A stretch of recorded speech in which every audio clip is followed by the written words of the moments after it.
Hello ஃப்ரெண்ட்ஸ், welcome back to my channel என்னுலகம் என் வீடு. இந்த வீடியோவில் நம்ம என்ன பார்க்க போகிறோம் அப்படின்னு பார்த்தீங்கன்னா, நேற்று ஃப்ரைடே ஒரு 11 o'clock அப்புறம் நான் என்னென்னலாம் பண்ணேன், என்ன லஞ்ச் ப்ரிப்பேர் பண்ணோம், அதுக்கப்புறம் எப்படி எங்களுக்கு அந்த நாள் போனது அப்படின்றதெல்லாம் உங்க கூட நான் ஷேர் பண்ணிக்க போகிறேன்.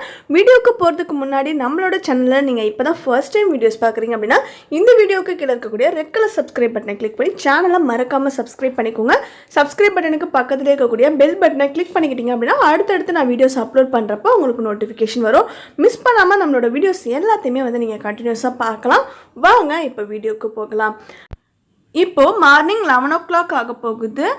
பிரேக்ஃபாஸ்ட்டுக்கு பார்த்தீங்கன்னா இன்றைக்கி சேமியா உப்புமா தான், ரொம்ப சிம்பிளாக முடிச்சாச்சு. இன்றைக்கி என்னமோ ரொம்ப டயர்டாக இருக்கிற மாதிரி இருந்துச்சு. ஸோ அதனால் மார்னிங் லஞ்ச் ரெடி பண்ணலை, ஆஃப்டர்நூன் செஞ்சுக்கலான்னு சொல்லிட்டு இன்றைக்கி விட்டாச்சு. ஹஸ்பண்ட் வேலைக்கு போயிட்டாங்க. சரி இப்போ லஞ்ச் ஏதாவது ரெடி பண்ணணும் அப்படி சொல்லிட்டு நான் வந்தேன். எனக்கு ரொம்ப டயர்டாக இருக்குது அப்படின்றதுனால கொஞ்சம் காம்ப்ளான் பாப்பாவும் நானும் குடிச்சிக்கலாம் அப்படின்னு நினச்சேன். சரி ஓகே பாலை காய்ச்சிடுவோம் அப்படின்ட்டு பாலை அடுப்பில் வச்சுருக்கேன். மார்னிங்கே பிரேக்ஃபாஸ்ட் முடிச்சோன்னே எல்லாத்தையும் வெசில்ஸ்லாம் வாஷ் பண்ணி வச்சுட்டேன்.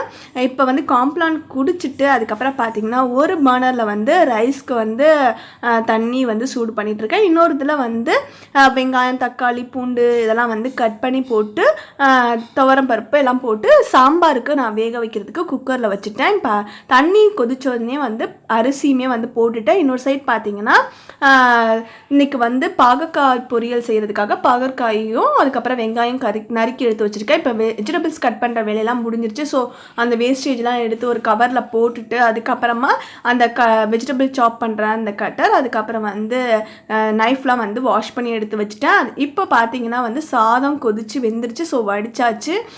அதுக்கப்புறம் சாம்பாரும் பருப்பு வெந்துட்டு இப்போ அதுக்கப்புறமா பாகற்காய் பொரியலுக்காக பொரியல் ரெடி பண்ணிக்கிட்டு இருக்கேன். கடுகு வெங்காயம் அதுக்கப்புறம் சிவப்பு மிளகாய் கருவேப்பிலை அதுக்கப்புறமா பாகற்காய் உப்பு எல்லாம் சேர்த்து மொத்தமாக எல்லாத்தையும் ஒன்றா கிளறி இப்போ வெந்துக்கிட்டு இருக்கு. எப்போவுமே பார்த்தீங்கன்னா நல்லா பொடியாக நறுக்கி நான் பாகற்காய் செய்வேன். இன்றைக்கி என்னமோ ரொம்ப டயர்டாக இருந்ததுனால ஏனோதானாலும் கட் பண்ணி ஸ்லைஸ் பண்ணி செஞ்சுட்டேன். சாதம் பாகற்காய் பொரியல் அதுக்கப்புறம் சாம்பார் எல்லாம் ரெடி ஆகிடுச்சு. ரொம்ப டயர்டாக இருந்துச்சுங்க. அதனால் வெசில்ஸ்லாம் அப்படியே தான் நான் போட்டு வச்சுருக்கேன். போட்டுட்டு கொஞ்ச நேரம் இடையில சாப்பிட்டுட்டு அதுக்கப்புறமா சாப்பிட்டதெல்லாம் எடுத்து வச்சுட்டு இப்போ தான் நான் அந்த கேஸ் ஸ்டவ் அதுக்கப்புறம் பேலன்ஸ் இருக்கக்கூடிய அந்த இதெல்லாம் கேஸ் ஸ்டவ் மேலேயே வச்சுட்டு அதுக்கப்புறமா வெசில்ஸ்லாம் வாஷ் பண்ணி கவுத்து வச்சாச்சு. இப்போ ஓரளவுக்கு எல்லா வேலையுமே முடிஞ்சிருச்சு. கையோட அலுப்பு படாமல் வீட்டையும் அப்படியே கூட்டி விட்டுறலாம், அதோட எல்லா வேலையும் முடிஞ்சிடும். நம்ம ரெஸ்ட் எடுத்துட்டோம் அப்படின்னா ஈவினிங் ஏதாவது சமைக்கணும் அப்படின்னு தோணுச்சுன்னா சரி ஓகே அப்படின்ட்டு நம்மளுக்கு செய்ய தோணும் க்ளீனாக இருக்கிறப்ப தான். ஸோ அதனால் நான் வீட்டையும் ஃபுல்லாக கூட்டி விட்டுட்டேன். இப்போ வாஷிங் மிஷினில் துணி இருந்தது கொஞ்சம் துவைக்கிறதுக்கு அதை போட்டு ஓட விட்டுருக்கேன். அது பாட்டுக்கு ஓடிட்டு இருக்கட்டும். நம்மளுக்கு எப்போ ஃப்ரீயாக ஓரளவுக்கு எனர்ஜெட்டிக் ஆகுறோமோ அப்போ காய போட்டுக்கலான்னு தோணுச்சு. சரி ஓகே அப்படின்ட்டு அதையும் ஓட விட்டுட்டேன். இப்போ பார்த்தீங்க அப்படின்னா டைம் 1:30 ஆகிட்டு இருக்கு. பாப்பா இன்றைக்கி ரொம்ப டிஸ்டர்ப்லாம் பண்ணவே இல்லை. அவள் பாட்டுக்கு சைலண்ட்டாக டிவி பார்த்துக்கிட்டு விளையாண்டுட்டு குளிச்சுட்டு அங்கிட்டு இங்கிட்டு ஓடிக்கிட்டு ஏதாவது விளையாண்டுட்டு ஏதோ பண்ணிக்கிட்டு இருந்தா. செல்ஃப்லாம் கூட நிறைய டஸ்ட்லாம் இருந்துச்சு. அதெல்லாம் மார்னிங்கே கொஞ்சம் அப்படி இப்படி மேலப்பெலாம் இருந்தது எல்லாத்தையும் க்ளீன் பண்ணிட்டதுனால அதுவும் ஓரளவுக்கு எல்லாமே க்ளீன் ஆகிட்டு பாப்பா ரொம்ப சைலண்ட்டாக நின்று டிவி பார்த்துட்டு இருந்தா. நான் வீடியோ எடுக்கிறத பார்த்தோன்னே அவளுக்கு ரொம்ப ஹாப்பி ஆகிடுச்சு. டக்குன்னு டிவியில் பாட்டு ஓடுனதுக்கும் நான் வீடியோ எடுக்கிறேன்ட்டு டக்குன்னு டான்ஸ் ஆட ஆரம்பிச்சிட்டா. அவளுக்கு டான்ஸ்னால் ரொம்ப இன்ட்ரெஸ்ட்டு. அதுவும் நம்ம வீடியோலாம் எடுத்து அவளை கிளாப் பண்ணி என்கரேஜ் பண்ணோன்னா ரொம்ப சந்தோஷமாக ஹாப்பியாக டான்ஸ் ஆடிட்டுருப்பா எப்போவுமே. நீங்கள் நிறைய வீடியோஸில் அவள் டான்ஸ் பார்த்துருப்பீங்க. இப்போ கூட அவள் சுற்றி நான் வீடியோ எடுக்கிறேன்ட்டு முன்னாடி நின்று ஆடிக்கிட்டு இருந்தா. சரி ஓகேன்ட்டு அவளையும் கொஞ்ச நேரம் நான் வீடியோ எடுத்துகிட்டு இருந்தேன். பார்த்தீங்க அப்படின்னா பெப்பர் ஃப்ரையில் நான் ஒரு ஸ்டீல் ரேக் ஒன்று வாங்கியிருந்தேன். 3 டயர் ஸ்டீல் ரேக் ஒன்று வாங்கியிருந்தேன். அதோட அன்பாக்சிங் வீடியோ நீங்கள் பார்த்துருப்பீங்க. அதோட ரிவ்யூஸ்லாம் நான் உங்கள்கிட்ட ஷேர் பண்ணியிருந்தேன். எனக்கு கொஞ்ச நாளைக்கு அப்புறம் பெப்பர் ஃப்ரைலேருந்து கால் வந்துச்சுங்க. கால் நீங்கள் ஃபேஸ்புக் பேஜில் ஒரு லிங்க் உங்களுக்கு மெசேஜ் சென்ட் பண்ணுறோம். அந்த ஃபேஸ்புக் பேஜில் போய்ட்டு நீங்கள் அதோட ஃபீட்பேக் கொடுத்தீங்க அப்படின்னா உங்களுக்கு ஃப்ரீ கிஃப்ட் நாங்கள் சென்ட் பண்ணுறோன்னு சொல்லியிருந்தாங்க.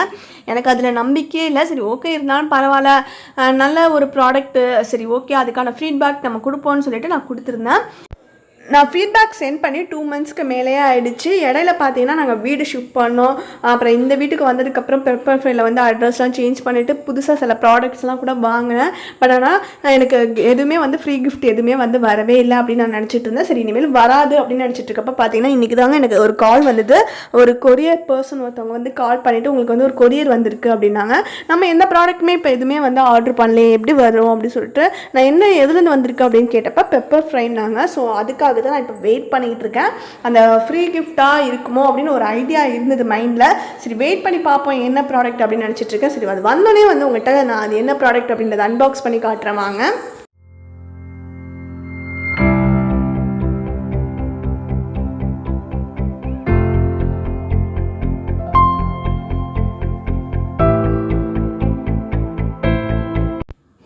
நான் கெஸ் பண்ண மாதிரியே பெப்பர் ஃப்ரைலேருந்து ஃப்ரீ கிஃப்ட் தாங்க சென்ட் பண்ணியிருக்காங்க. 13 டிசம்பர் 2018 வந்து அவங்க எனக்கு சென்ட் பண்ணியிருக்காங்க.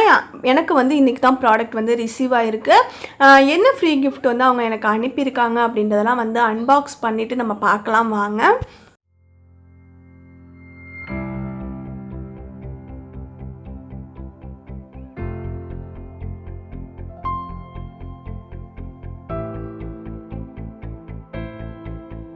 மேலே இருந்து அந்த பில்லை ரிமூவ் பண்ணதுமே வந்து உள்ளே பார்த்தீங்கன்னா ஒரு ஸ்டிக்கர் ஒட்டியிருந்தாங்க. ஆப்பிள் சினமின் ஃப்ராக்ரன்ஸ் உள்ள ஒரு 6 பீஸ் ஆஃப் டீலைட் கேண்டில்ஸ் வந்து உள்ள செட்டு இருக்குது அப்படின்ற மாதிரி கொடுத்துருந்தாங்க. அதோட எம்ஆர்பி வந்து 462 ருபீஸ்ன்னு சொல்லிட்டு அதில் வந்து அந்த பாக்ஸ் மேலே வந்து அந்த ஸ்டிக்கரில் வந்து மென்ஷன் பண்ணியிருக்காங்க. ஸோ பார்த்ததுமே வந்து எனக்கு ரொம்ப ஹாப்பி ஆகிடுச்சு. ஏன்னா வந்து நான் இந்த மாதிரி ஃப்ராக்ரன்ஸ் உள்ள டீலைட் கேண்டில்ஸ் வந்து நானே வந்து வீட்டில் செய்யணும், அதுக்காக சில ப்ராடக்ட்ஸ்லாம் வாங்கணும்னு நினச்சிக்கிட்டு இருந்தேன். பட் ஆனால் பார்த்தீங்கன்னா இந்த மாதிரி ஃப்ராக்ரன்ஸ் உள்ள டீலைட் கேண்டில்ஸ் வந்து கிறிஸ்மஸ்க்கு டெக்கரேட் பண்ணுறதுக்காக எனக்கு இப்போ வந்து அவங்க கிஃப்டாக சென்ட் பண்ண மாதிரி ரொம்ப எனக்கு வந்து அப்படி தோணிட்டு ரொம்ப ஹாப்பி ஆகிடுச்சு. நான் வந்து பாக்ஸை ஓப்பன் பண்ணிட்டேன். என்னென்ன இருக்குது அப்படின்றத இந்த பேக்கேஜ்லாம் பிரிச்சுட்டு நான் உங்களுக்கு காட்டுறேன் பாருங்கள். உள்ளே ஓப்பன் பண்ணதும் பார்த்தீங்கன்னா ஒரு 6 பீஸ் ஆப்பிள் சினமின் ஃப்ளேவர் டீலைட் கேண்டில்ஸ் வந்து ஒரு செட்டாக வந்து ஒரு கவர் தனியாக இருந்தது. அது இல்லாமல் பார்த்தீங்கன்னா இந்த கண்டெய்னரோடவே வந்து கிளாஸ் கண்டெய்னரோட நம்மளுக்கு வந்து ஒரு டீலைட் கேண்டில் வந்து வந்திருந்தது.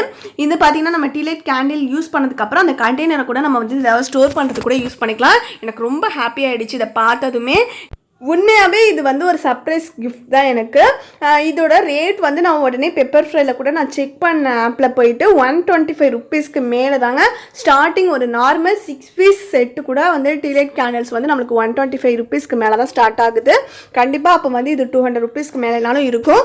ஸோ இந்த சர்ப்ரைஸ் கிஃப்ட் எனக்கு ரொம்ப பிடிச்சிருந்தது. நீங்களும் உங்களுக்கு வந்து இந்த மாதிரி நீங்கள் ஏதாவது பெப்பர் ஃப்ரையில் ஆர்டர் பண்ணுறீங்க அப்படின்னா உங்களுக்கு ஏதாவது ஃபீட்பேக் கேட்டு கால் வந்துச்சுன்னா நீங்கள் மிஸ் பண்ணாமல் உங்களோட ஃபீட்பேக் வந்து ஃபேஸ்புக் பேஜில் வந்து நீங்கள் கொடுங்க. அப்போ உங்களுக்குமே வந்து இந்த ஃப்ரீ கிஃப்ட் வந்து கிடைக்கிறதுக்கு வாய்ப்பு இருக்கு. கிஃப்ட்லாம் ஓப்பன் பண்ணி பார்த்ததுக்கு அப்புறமா இப்போ பார்த்தீங்கன்னா பாப்பாவுக்கு தூக்கம் வந்துட்டுன்னு சொல்லிட்டா சரி ஓகே அவளை தூங்க வச்சுட்டு நம்மளும் கொஞ்சம் நேரம் மொபைலில் வந்து வீடியோஸ் எடிட் பண்ணிட்டு அப்படியே கொஞ்சம் ரெஸ்ட் எடுக்கலாம்னு சொல்லிட்டு அப்படியே படுத்துக்கிட்டு மொபைலில் எடிட் பண்ணிட்டு இருந்தேன். டைம் பார்த்தீங்கன்னா 4 o'clock கிராஸ் ஆகிட்டு பாப்பா எந்திரிக்கிறதுக்கு வந்து 4:30 ஆகிடும். அதுக்குள்ளே வந்து நம்ம ஏதாவது வேலை பார்க்கணும் அப்படின்னா பார்த்து வச்சாலும் அவளுக்கு தேவையானலாம் கொஞ்சம் ரெடி பண்ணிடலான்னு சொல்லிட்டு ஈவினிங் ஸ்நாக்ஸ்க்கு வந்து இன்னைக்கு அவளுக்கு வந்து வேர்க்கடலை இருந்தது. சரி ஓகே அதை அவிச்சிட்டு 2 பேர் சாப்பிட்டுக்கலான்னு சொல்லிட்டு அதை குக்கரில் வந்து வச்சுட்டேன். இப்போ இதை மூடி ஒரு 3 விசில் வேக விட்டு எடுத்துட்டோம் அப்படின்னா நம்மளோட வேர்க்கடலை வந்து நல்லா வெந்து வந்துடும் மாவு மாதிரி. அது கூட வந்து இன்றைக்கி எப்போவுமே வந்து டீ காஃபி அந்த மாதிரியே குடிச்சிட்டு இருக்கிறத விட இன்றைக்கி வந்து கேரட் ஜூஸ் போடலாம் அப்படின்னு டக்குன்னு தோணுச்சு. சரி வெசில்ஸ்லாம் வந்து நல்லா வாஷ் பண்ணியிருக்கிறதெல்லாம் வந்து எடுத்து கவுத்துட்டு அதுக்கப்புறம் கேரட் ஜூஸ்க்கு ரெடி பண்ணலாம் அப்படின்னு சொல்லிட்டு வெசில்ஸ்லாம் வந்து எடுத்து அது பிளேஸில் வந்து நான் வச்சுட்டு கேரட் வந்து ஒரு 2 மீடியம் சைஸ் கேரட் வந்து நான் எடுத்துருக்கேன் இன்றைக்கி. அந்த 2 மீடியம் சைஸ் கேரட்டை தோல்லாம் சீவி கழுவி கட் பண்ணி எடுத்துக்கிட்டேன். அது கூட வந்து ஒரு 3/4 டம்ளர் பெரிய டம்ளரில் எடுத்திருக்கேன் பால். அதுக்கப்புறம் வந்து நாட்டு சக்கரை எடுத்து வச்சுருக்கேன். இப்போ வந்து என்ன பண்ண போகிறேன் அப்படின்னா வந்து இந்த கேரட் அதுக்கப்புறம் வந்து மில்க் அதுக்கப்புறம் வந்து இந்த நாட்டு சக்கரையில் வந்து ஒரு 2 ஸ்பூன் அதுக்கப்புறம் பார்த்தீங்கன்னா ஒரு 1/2 ஸ்பூன் அளவுக்கு ஏலக்காய் ப்ளஸ் சர்க்கரை நான் சேர்த்து தான் பிடிச்சி வச்சுருக்கேன். அதனால் ஒரு 1/2 ஸ்பூன் அளவுக்கு நான் அது கூட ஆட் பண்ணிட போகிறேன். ஆட் பண்ணி மிக்சியில் ரெடியாக எடுத்து வச்சுட்டு கடைசியாக வந்து அரைச்சிக்கலாம் அப்படின்னு சொல்லிட்டு அதோட வந்து நான் வச்சுட்டு துணியெல்லாம் வந்து வெளியில் காஞ்சிக்கிட்டு இருக்கு. அதெல்லாம் வந்து எடுத்து மடிக்கிறதுக்காக வெளியில் எடுக்க போகிறேன். நாங்கள் செகண்ட் ஃப்ளோரில் இருக்கோம். ஸோ வீட்டிலேருந்து வெளியில் வந்ததுமே பார்த்தீங்கன்னா லெஃப்ட் சைட் கார்னரில் வந்து ஒரு கேட் இருக்கும். அதை ஓப்பன் பண்ணதுமே பார்த்தீங்கன்னா ஒரு ஆஃப் வந்து மாடி வந்து எம்டியாக தான் இருக்குது. அங்கே தான் துணியெல்லாம் காயப்படுவோம். ரொம்ப வசதியாக இருக்குது. அதனால கார்னர்லேயே பார்த்தீங்கன்னா ஒரு முல்லை செடி வந்து கீழேருந்து கொடி விட்டு மேலே வரைக்கும் வளர்ந்து வந்திருக்கு. முன்னாடி இருந்த ஏரியாவில் பார்த்தீங்கன்னா எங்களுக்கு பக்கத்தில் உரசிக்கிட்டே வந்து பக்கத்தில் வீடு இருக்கும். அதனால ரொம்ப வந்து மாடிக்கு வந்து நின்றா மட்டும்தான் கொஞ்சம் காற்று வர மாதிரி இருக்கும். இங்கே வந்து நல்லா ஃப்ரீயாக இருக்கிறதுனால பார்த்தீங்கன்னா நல்ல காத்தோட்டமாக இருக்குது. துணியெல்லாம் நான் வந்து எடுத்துகிட்டு வந்து மடித்து வச்சுட்டேன். பாப்பா இன்னும் தூங்கிட்டு தான் இருக்கா. ஸோ அதனால் இன்னும் கொஞ்சம் நேரம் மாடியில் வந்து நின்று அந்த ஃப்ரெஷ்ஷான ஏர் வந்து சுவாசிக்கலாம் அப்படின்னு எனக்கு தோணுச்சு. அதனால கொஞ்சம் நேரம் வெளியில் வந்து நின்றுட்டு அப்படியே அந்த கிளைமேட்டை வந்து ரசிச்சிட்டு இருந்தேன். டைம் வந்து 4:30 கிராஸ் ஆக போணுச்சு. பார்த்தீங்கன்னா எனக்கு அதுக்குள்ளே வந்து குக்கரில் வந்து 3 விசிலுமே வந்துடுச்சு. ஸோ உள்ளே போயிட்டு அதை ஆஃப் பண்ணி வச்சுட்டு அதுக்கப்புறமா வந்து கேரட் ரெடி பண்ணி வச்சுருந்தால கேரட் ஜூஸ்க்கு அதையுமே வந்து நல்லா அரைச்சி எடுத்துட்டேன். இப்போ வந்து நம்மளோட கேரட் ஜூஸ் ரெடி பண்ணியாச்சு. அதுக்கப்புறம் குக்கரில் வந்து வேர்க்கடலை வெந்தாரிச்சு. பாப்பா எந்திரிச்சதுக்கப்புறம் அவளை வந்து குளிப்பாட்டிட்டு நானும் குளிச்சுட்டு அப்புறம் ஃப்ரெஷ் ஆகிட்டு நாங்கள் இதெல்லாம் சாப்பிட்டுட்டு ஈவினிங் வந்து எனக்கு அப்படியே போயிடும். இப்போ டைம் பார்த்தீங்கன்னா 5:30 ஆகிட்டுருக்கு. இப்போ தான் அவளை குளிப்பாட்டி அவளை கொஞ்சம் ஃப்ரெஷ் ஆக்கி கொண்டு வந்து உட்கார வச்சுருக்கேன். எப்போவுமே வந்து அவள் குளிச்சுட்டு வந்ததுமே பார்த்தீங்கன்னா அவளுக்கு ஏதாவது ஸ்நாக்ஸ் கொடுக்குறப்ப டக்குன்னு வந்து எடுத்து சாப்பிடுவான். எனக்கு யோசிச்சுக்கிட்டு எதுவுமே எடுக்க மாட்டேன்ட்டா. நான் மொபைலை வந்து ட்ரைபேட் மேலே வந்து செட் பண்ணிவிட்டு அதுக்கப்புறமா அவளுக்கு வந்து ஜூஸ் கொடுத்தேன். அதுக்கப்புறம் ஜூஸ் மட்டும் ஓரளவுக்கு ஃபுல்லாக குடித்தா. கடலைலாம் வந்து ரொம்ப விரும்பி சாப்பிடுவான். இன்றைக்கி நம்ம மேடம் வந்து சாப்பிடவே மாட்டேன்னு ரொம்ப அடம் பண்ணிக்கிட்டு இருந்தாங்க. அதனால நான் கொஞ்சம் அவளுக்கு விளையாட்டு காட்டிகிட்டே வந்து அவளை சாப்பிட வச்சுட்டு இருந்தேன். அதுக்கப்புறம் அவளே வந்து குஷியாகிட்டு டிவி பார்த்துக்கிட்டே சாப்பிட ஆரம்பிச்சிட்டா.